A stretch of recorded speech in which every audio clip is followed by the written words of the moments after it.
I had one request. I had to face you guys so you paid attention. So here we go.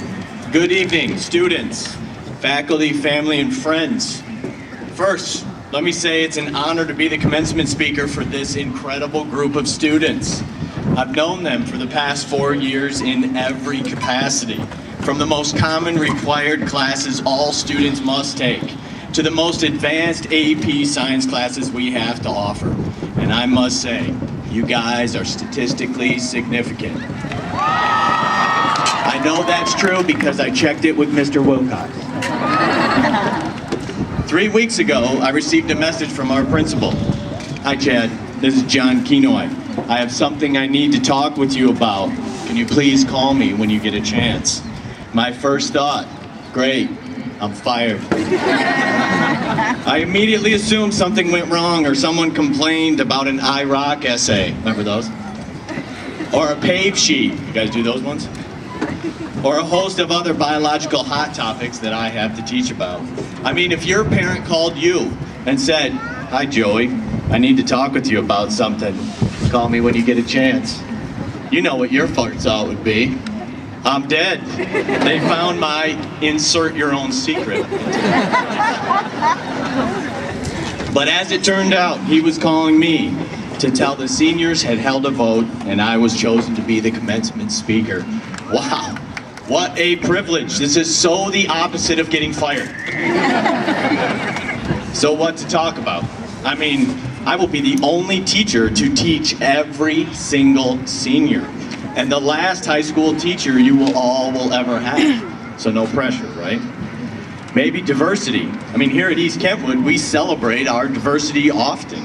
But today, we decided to put you all in the same colors so no one could tell you apart. From where I'm standing, it just looks like a big checkerboard out there of girls in red and boys in black. But it's not about diversity today. It's about unity as a class. So I better stick with what I have a major in, biology. Quick science lesson. Biology is the study of life. That's why I love it. People often ask me, what do you teach? I teach students. Oh, I mean, what do you teach them? Life. Don't all teachers? So in keeping with this biology theme, I titled this speech after a poem I love called, How Will You Live Your Dash? Here we are at Falcon Stadium, home to our football games, marching band concerts, and track meets. This stadium accommodates the most people at East Kentwood. And according to Coach Emiott and Coach Stevenson, who are nationally known for keeping you on the right track, and are currently in a race for the state titles, there are 3 dashes at a track meet. The 100 meter, the 200 meter, and the 400 meter dash. So you could run a short dash, a medium dash, or a long dash. It's not really which dash you run, it's how well you run it. I think this is a good example for your life. When you look at everyone's college application, which I hope you guys have done now, or their resume, it's years separated by a dash. For example, your EK resume after today will say 2008-2012. The dash, that's the biology, that's the life between the start and the stop codons. How did you live your EK dash? Did you live it well? I think this stadium behind me, full of people, is evidence that this particular dash was a success. But this dash is over. So how will you live your next dash? And how will you live the long dash? The one that goes birth, dash, you know. It will go fast, hence the name dash. So let me give you 3 quick life lessons. Number 1, keep your vision intact. Ask yourself this: if failure was not an option, what would I do? And then do it. And who cares if it doesn't go smoothly, and who cares if someone doesn't like it? Do you love it? Does it bring you joy? Great ideas are a renewable resource. There's tons of great ideas out there. They never seem to run out, and they're all different. But understand that a good vision will get tested and challenged. There will be walls in your way and obstacles that will try to knock you down. To keep your vision intact, you will have to break through these walls and get up every time you get knocked down, because decisions in life are made by those that show up. no matter what it cost him to get there. Number 2, use your wingmen to enhance that vision. Since our school mascot is a falcon, I thought I'd stick to a bird theme on this one. Why do birds fly in a V, you may ask? That's right. It's not just because it's too hard to fly in a K for quinoa. Now I probably am fired. Sorry. Truth be told, one of the reasons birds fly in a V is to enhance the peripheral vision of the leader. As a group, the vision gets magnified. This is such an important concept. They use it in the military. Never leave your wingmen. They help you see things you might miss. The people in this stadium behind me, they're your wingmen. Use them, trust them, ask them questions, and include them in your accomplishments. They have the peripheral vision necessary to enhance your own vision and make it a success. Most of our staff meetings include a teacher bragging about an EK alum doing something great. You've been following us for years. Now let us follow and brag about what you're doing. Number 3, crank up the volume.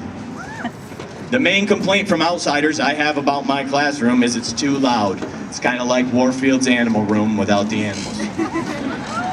But I love noise, and I love talking with you and hearing your stories and listening to your music, even if I have no idea what Lady Gaga is singing about.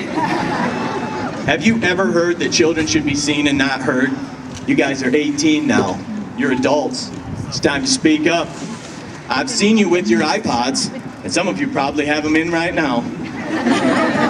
Thumping so loud, it's amazing you don't have perforated eardrums. You guys like volume. But for this next dash, take the iPod out of your ears and ask questions, push your professors, play music, draw pictures, write a book, be a doctor, be a lawyer, just be annoying. But don't just exist. Anyone can just exist. Don't let life happen. Make it happen. You need to live, and live loudly. Put your stamp on it.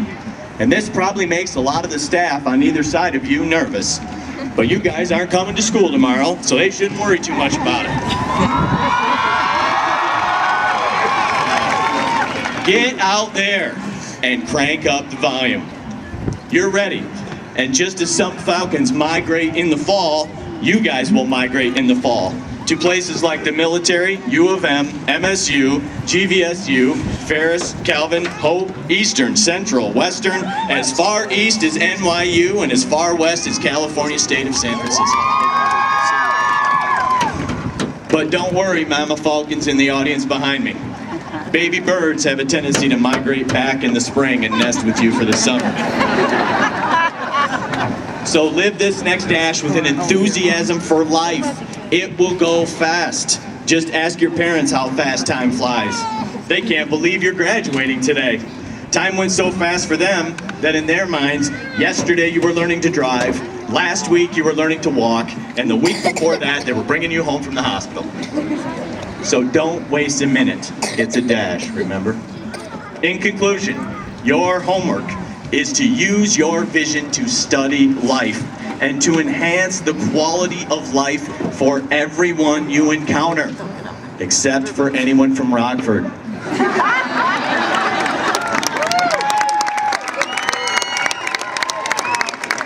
They should remain your mortal enemy forever. You know why I'm so confident that you'll be successful? Because at Kentwood, we don't give diplomas. You earn an education. The education that will let you live this next dash, no matter the length, with courage, conviction, and confidence. And we should celebrate that. That's why we're here. So keep your vision intact. Use your wingmen and your education to enhance that vision and get out there and make some noise. We'll all be listening, and we can't wait to hear from you. Thank you.